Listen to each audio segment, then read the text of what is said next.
The girl and her mother were both severely allergic to bee venom, but unfortunately they were trapped in a car with 10,000 killer bees. 1 hour earlier, the mother had been in a traffic accident. A truck loaded with beehives blocked her way.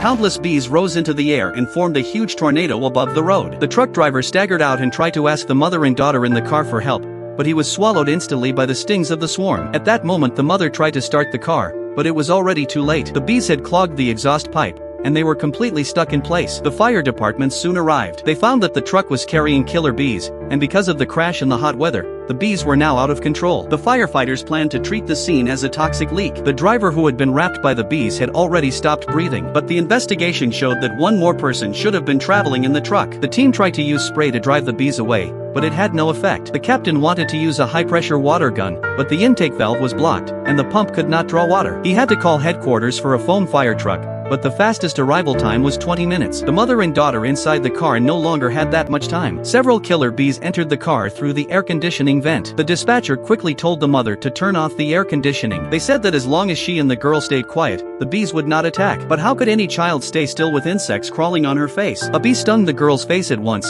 and she was allergic. The mother hurriedly pulled out the epinephrine she carried and injected it into her daughter's leg. But because her movements were too big, the mother was also stung. The worst part was that there was only one dose of epinephrine. The girl could only watch her mother suffer in pain. The firefighters outside realized how serious the situation was. They tried to push away the bees with their hands. On another fire truck, the team moved an unconscious passenger onto a stretcher, but his airway was blocked. When they opened his mouth, a mass of killer bees crawled out. The team quickly inserted a suction device and pulled the bees from his throat. At that time, the foam fire truck was still 6 minutes away, and the allergic mother inside the car was close to death. One firefighter had an idea. He used a nearby car to create smoke, then added a powerful blower. In seconds, the smoke scattered the killer bees. The mother and daughter were saved and rushed to the nearest hospital. But the truck filled with killer bees suddenly exploded. In the fire, millions of bees flew into the sky. A rough count showed at least 15 million killer bees had spread across the city. The firefighters' work was far from finished. Viewers, if a swarm of bees attack you, how would you deal with it?